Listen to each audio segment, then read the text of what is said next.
زمانے بھر کی ہر ایک نعمت انہی کے صدقے خدا نے دی ہے،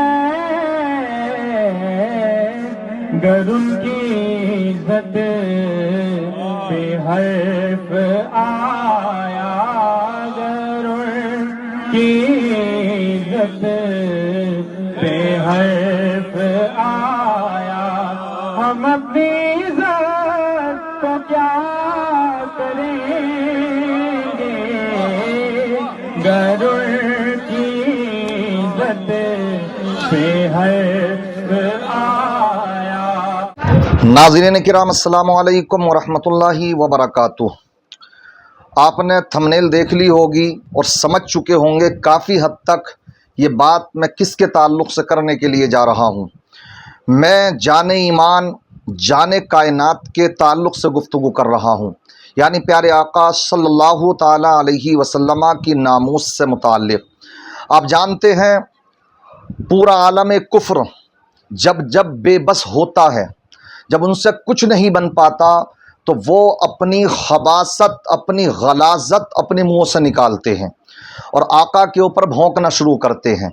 جیسے کہ رام گری مہاراج نے مہاراشٹر کے اندر ایک طوفان بدتمیز برپا کر رکھا ہے، جس کی بنیاد پر مدھیہ پردیش کے اندر حاجی شہزاد کا مکان بھی مسمار کر دیا گیا، اور نہ جانے کتنے لوگوں کو اس کو اریسٹ ابھی تک نہیں کیا گیا۔ جو بھی میدان عمل میں نکل کر کے آئے تو نہ جانے کتنے مسلمانوں کو جیلوں میں گھسیڑا جا چکا ہے۔ یہ حالات ہو چکے ہیں۔ میں آپ سے ایک سوال کرنا چاہتا ہوں کہ یہ بتلائیے کہ کوئی بھی انسان کسی کو گالی کب دیتا؟ یہ ایک نارمل سی بات میں آپ سے پوچھنا چاہتا ہوں کہ جب کسی کو برا بھلا کب کہتا؟ تب کہتا کہ جب کہ وہ دیکھتا ہے کہ میں بے بس ہو چکا، اب میں مد مقابل جن کی میں برائی کرنے پر آمادہ ہوں، جن کو گالی دینے پر آمادہ ہوں، جن کی جا بجا برائیاں کرنے پر آمادہ ہوں، میرا مشغلہ ہی یہ بن چکا ہے، تو انسان یہ اسی وقت قدم اٹھاتا ہے جب وہ بے بس ہو جاتا ہے۔ اسی طریقے سے جب انسان یہ دیکھتا ہے کہ اب میں بے بس ہوں، تو یہ جتنے بھی عالم کفر ہیں آقا کی شان گھٹانے کی باتیں کرتے ہیں، آقا کی شان میں گالی گلوچ کرتے ہیں، کبھی ازواج مطہرات کو نشانہ بناتے ہیں، کبھی بزرگوں کی شان میں گستاخیاں کرتے ہیں۔ تو میں ایک ہی بات کہنا چاہوں گا، یہ تبھی ایسا ہوتا ہے کہ جب وہ یہ جانتے ہیں کہ اب ہمارے پاس کوئی حربہ نہیں رہا، ہم بے بس ہو چکے ہیں۔ مگر میں کہنا چاہتا ہوں مسلمانوں کہ دنیا کے اندر یہ پہلی مرتبہ کچھ ایسا نہیں ہو رہا ہے، ہمارے اس زمانے میں ایسا نہیں ہو رہا ہے، بلکہ پہلے سے یہی نبیوں کے ساتھ میں ہوتا آیا ہے۔ پیارے آقا کے زمانے میں یہودیوں نے اس طرح کی خباثتیں بولی ہیں، تو لیکن کبھی حضرت حسان بن ثابت جیسے ان ہجو کرنے والوں کا دندان شکن جواب دینے کے لیے تیار ہو جاتے ہیں، تو کس انداز میں وہ آقا کی طرف سے الحمدللہ ان یہودیوں کو منہ توڑ جواب دیتے نظر آتے ہیں۔ میں پوچھنا چاہتا ہوں کہ آج کوئی حسان بن ثابت کا غلام بن کر کے آقا کی اس ناموس رسالت کے لیے نکل کر کے آئے؟ کہ آج کوئی ایسا نہیں ہے۔ ہمارے ضمیر مر چکے ہیں، ہم مردہ ہو چکے ہیں، جبکہ ہمارا یہ یقین ہے، ہمارا یہ ایقان ہے، الحمدللہ ہم یہ جانتے اور مانتے ہیں کہ پیارے آقا صلی اللہ تعالی علیہ وسلم کی بدولت جو عزتیں آج ہمیں نصیب ہیں، یہ آقا کا صدقہ ہے۔ آج اگر کوئی اپنی بوڑھا باپ اپنی بیٹی کو اپنے سینے سے لگاتا ہے، اس کو شہزادی کہتا نظر آتا ہے، تو وہ میرے آقا کا صدقہ ہے۔ اگر بیوی سے محبت کرتا نظر آتا ہے، تو ایک زمانہ تو وہ تھا کہ بیویوں کو بھی منحوس جانا جاتا تھا، لیکن اگر آج بیویوں کے لیے یہ مقام ہے کہ وہ تمہارے گھر کی رانی ہے، وہ ملکہ ہے، وہ منظمہ ہے گھر کی، تو یہ میرے آقا کا صدقہ ہے۔ اسی طریقے سے اگر اولاد پیدا ہو جائے تو یہ اگر شان کسی نے عطا فرمائی ہے کہ یہ ماں ہے کہ جس کی ماں کے قدموں کے نیچے جنت ہے، تو یہ میرے آقا نے ہی عطا فرمائی ہے۔ کن کو عطا فرمائی گئی ہے یہ بشارت ہے؟ یہ نبی کا کلمہ پڑھنے والوں کو نصیب ہیں۔ اس لیے میں یہ کہنا چاہتا ہوں، ہمارے ہمارا فرض بنتا ہے کہ اگر آقا کی ناموس کے اوپر ذرہ برابر بات آئے تو ہم اپنی وسعت کے مطابق اس وقت جواب دینے کے لیے تیار ہو جائیں۔ کیوں؟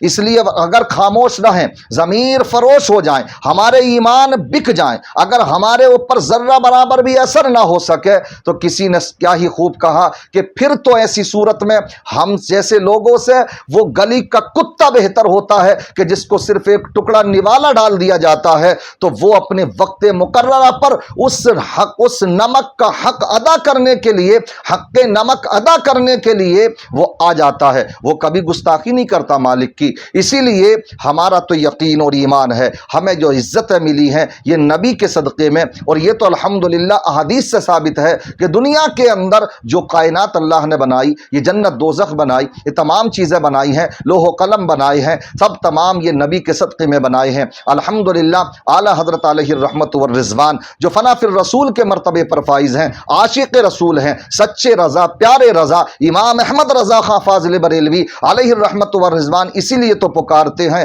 کیا پکارتے ہیں کہ زمین و زماں تمہارے لیے، مکین و مکان تمہارے لیے، چنین و چنا تمہارے لیے، بنے دو جہاں تمہارے لیے۔ الحمدللہ ہمارا یہی عقیدہ ہے کہ یہ تمام جو کچھ بھی ہم دیکھ رہے ہیں، یہ چمک، یہ دمک، یہ جھلک، یہ سب میرے نبی کا صدقہ ہے۔ الحمدللہ ہمیں جو عزت نصیب ہیں یہ میرے نبی کا صدقہ ہے۔ اسی لیے کسی شاعر نے کیا ہی خوب کہا ہے، کیا کہ زمانے بھر کی ہر دولت انہی کے صدقے ہمیں ملی ہے، گر ان کی عزت پہ حرف آیا ہم اپنی عزت کا کیا کریں گے۔ آپ نے شروع میں بھی دیکھا، اس لیے یہ الحمدللہ آقا کی عزت کی بات ہے۔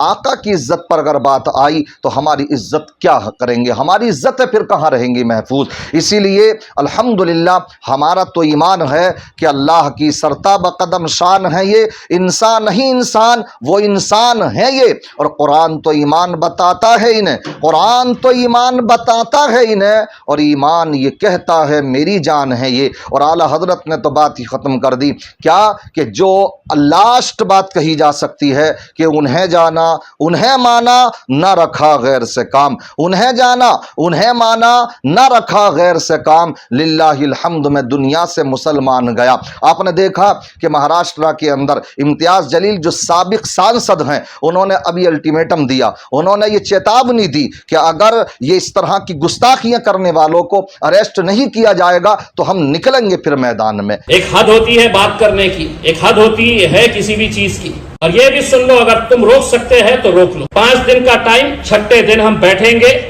اعلان کریں گے، 5 دن کے بعد آپ کو بتایا۔ میں کہتا ہوں کہ میدان کی اگر واقعی ضرورت ہو تو آپ دانشوران حضرات سے، علماء سے مشورہ کر کے آپ میدان عمل میں بھی اتریں، لیکن میں سمجھتا ہوں کہ ان کے خلاف منظم طریقے سے FIR کرائی جائیں تاکہ ان کو کیفر کردار تک پہنچایا جا سکے۔ اس لیے الحمدللہ ہمارا تو عقیدہ یہ ہے کہ ہمارا سب کچھ گنبد خضرا کل بھی تھا اور آج بھی ہے، اس لیے نبی پر مر مٹنے کا جذبہ کل بھی تھا اور آج بھی ہے۔